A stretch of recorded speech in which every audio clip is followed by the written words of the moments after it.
Eh, Assalamualaikum warahmatullahi wabarakatuh. Yang terhormat, dosen pengampu mata kuliah biokimia dari program studi pendidikan biologi Fakultas Keguruan dan Ilmu Pendidikan Universitas Sriwijaya tahun 2020 buat 2023, yaitu Bapak Dr. Andes Mades Karyawan MSc PhD dan Ibu Dr. Dia Kartika Sari. Perkenalkan, sebelumnya kami dari kelompok 3 kelas Intralaya A dengan saya sendiri Muhammad Altarik dan rekan saya.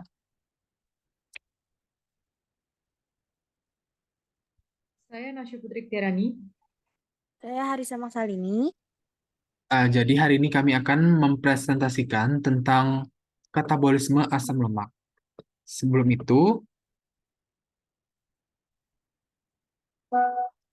adapun sumber-sumber asam lemak di sekitar lingkungan kami yaitu alpukat, kacang-kacangan, biji-bijian, minyak zaitun, ikan, dan minyak sawit. Alpukat sendiri mengandung 70% lemak yang disebut oleic acid.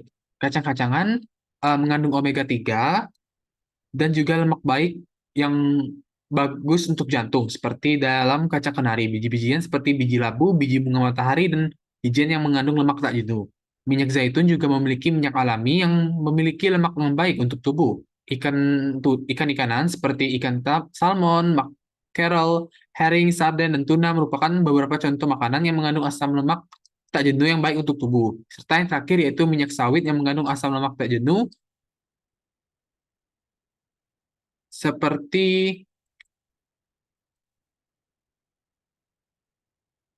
asam laurat, asam miristat, asam palmitat, asam palmitoleat, asam steralat, asam oleat, asam linoleat, asam linolenat, serta asam arakidonat. Sehingga dapat diketahui bahwa minyak kelapa sawit mengandung lipid yang diambil dari klasifikasi asam lemak. Kelapa sawit sendiri memiliki asam lemak berupa asam oleat, asam laurat, dan asam linoleat yang merupakan jenis asam lemak tak jenuh. Baiklah, yang selanjutnya, untuk apa makhluk hidup melakukan katabolisme akan dijelaskan oleh Nasiwa Putri Ikhtirani. Kepada Nasiwa dipersilakan. Baik, terima kasih. Nah, di sini untuk apa makhluk hidup melakukan katabolisme asam lemak? Nah, sebelumnya metabolisme asam lemak sama seperti katabolisme lainnya, terdiri dari proses katabolik yang menghasilkan energi dan proses anabolik yang membuat molekul penting seperti trigliserida, second messenger, hormon lokal, dan badan keton. Metabolisme lemak adalah proses kompleks dalam tubuh organisme yang mempunyai beberapa reaksi dan jalurnya tersendiri. Lemak adalah salah satu makronutrisi penting untuk organisme sel uniseluler. Selain karbohidrat dan protein, fungsi utama lemak adalah sebagai cadangan sumber energi pengganti karbohidrat, dan metabolisme lemak dalam tubuh organisme ini berhubungan dengan metabolisme karbohidrat. Untuk menunjang proses metabolisme dibutuhkan protein. Ini yang disebut dengan enzim. Enzim memainkan peran sentral pada proses metabolisme, baik itu metabolisme karbohidrat ataupun metabolisme lemak.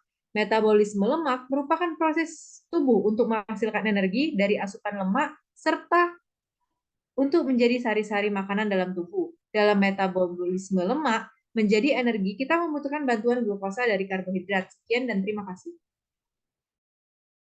Oke, baiklah. Terima kasih kepada Nasiwa Putri Ikhtirani atas pemaparan materinya. Untuk selanjutnya itu, kapan metabolisme asam lemak terjadi pada makhluk hidup? Yaitu ketika asil CoA sintetase menggunakan energi dari pembelahan ATP untuk mengkatalisasi penambahan koenzim A ke asam lemak. Berikutnya, bagian tentang apa yang terjadi jika seseorang diet dengan bahan yang mengandung asam lemak akan dijelaskan oleh Nasiwa Putri Ikhtiarani. Kepada Nasiwa dipersilakan. Baik, terima kasih. Mohon maaf sebelumnya itu slide-nya belum berubah.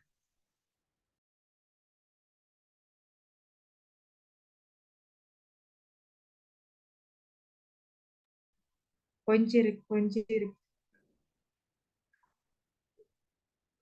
Oke, baiklah. Nah, di sini saya akan menjelaskan apa yang terjadi jika seseorang diet dengan bahan yang mengandung asam lemak. Tentunya, bila tubuh tidak dapat melakukan katabolisme lemak pada makanan yang cukup, beberapa fungsi tubuh mungkin tidak akan berjalan dengan baik. Berikut ini adalah sejumlah dampak yang bisa terjadi bila tubuh itu kekurangan lemak.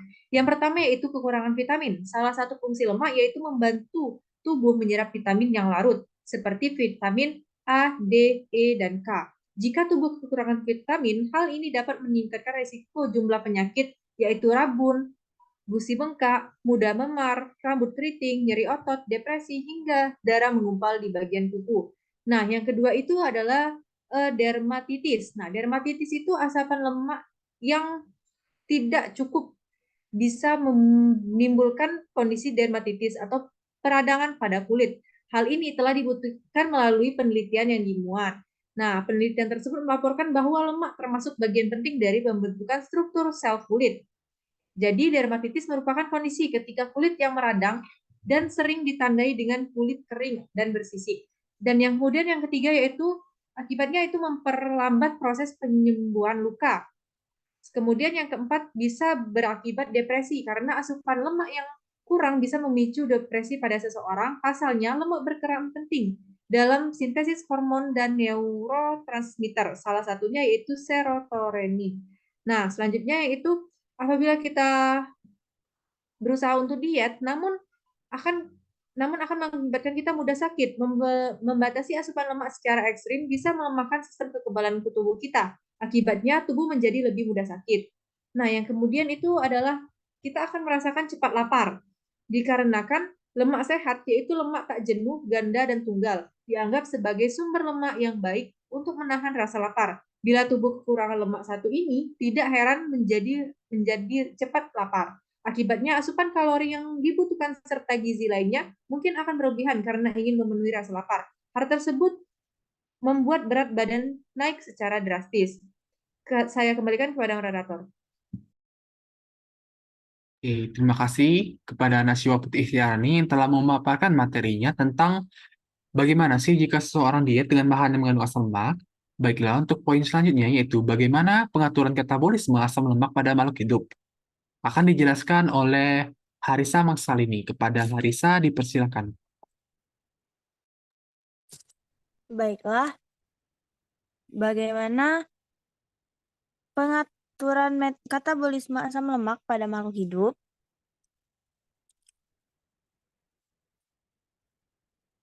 Yaitu seperti glukosa, asam lemak yang dilepaskan dalam pencernaan,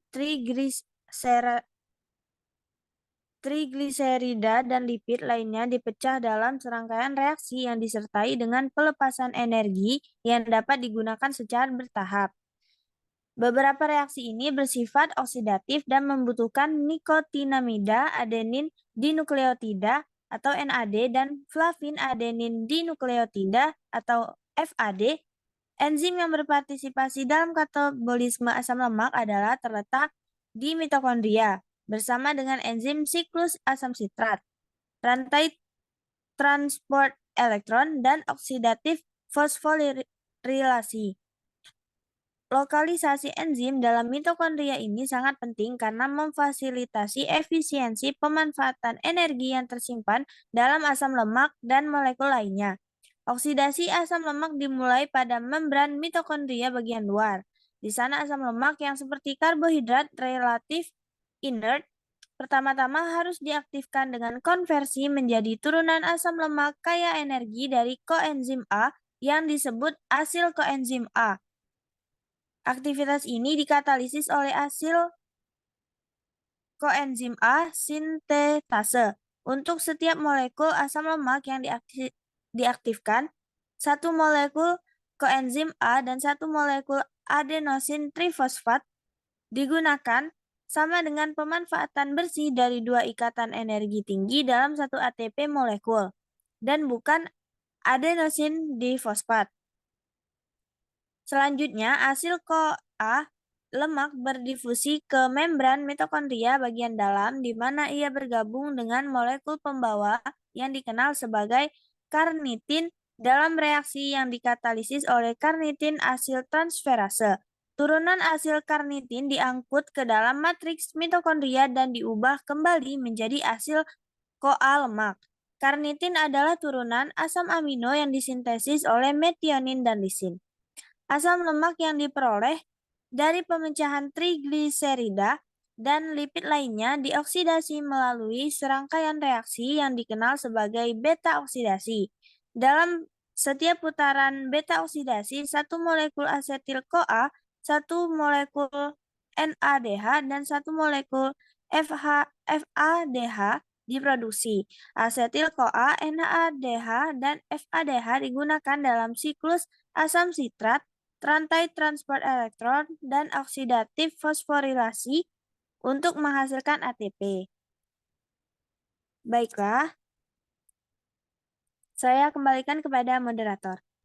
Oke, baiklah. Terima kasih kepada Harisa atas pemaparannya tentang pengaturan katabolisme asam lemak.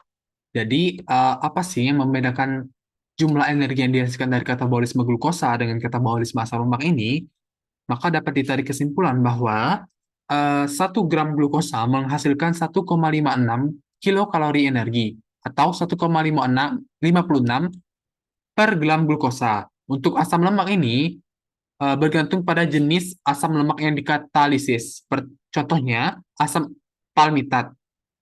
Katabolisme asam palmitat ini mampu menghasilkan 129 mol ATP per mol asam palmitat, yaitu dengan totalnya 954,6 kalori. 1 mol asam palmitat sama dengan 250 gram. Oleh karena itu, oksidasi sempurna ini menghasilkan 3,72 kilokalori per gram asam palmitat, yang merupakan lebih dari 2 kali jumlah energi yang diperoleh per mol glukosa. Dan juga perhitungan energi ini dapat dihasilkan menjadi dengan total 129 ATP. Dengan kata lain, jumlah ATP yang diperoleh dari oksidasi asam lemak tergantung pada ukuran asam lemak yang dioksidasi. Baiklah, untuk selanjutnya akan dijelaskan oleh Harisa Maksalini tentang apa yang terjadi pada makhluk hidup jika ada kelainan dalam mekanisme katabolisme asam lemak. Kepada Harisa, dipersilakan. Baiklah, yang terakhir yaitu gangguan karena penyakit Gaucher, yaitu menyebabkan tubuh tidak bisa memecah lemak sehingga lemak menumpuk di hati, limpa, dan sumsum tulang. Gangguan ini dapat memicu kerusakan tulang. Yang selanjutnya yaitu penyakit Tay-Sachs. Ini penyakit yang mengakibatkan penumpukan lemak di bagian otak. Dan yang ketiga yaitu xanthoma, yaitu gangguan pada kulit yang muncul akibat adanya penumpukan lemak di bawah permukaan kulit. Sekian. Saya kembalikan kepada moderator. Oke, baiklah. Terima kasih kepada Harisa Maksalini yang telah membawakan materinya.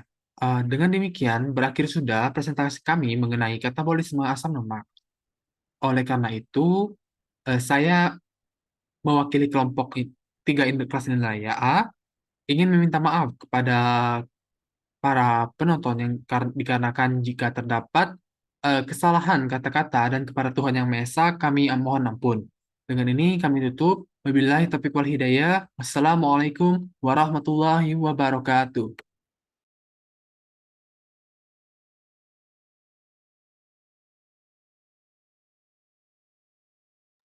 Aku N ya. Terima kasih guys. Oke, oke, oke.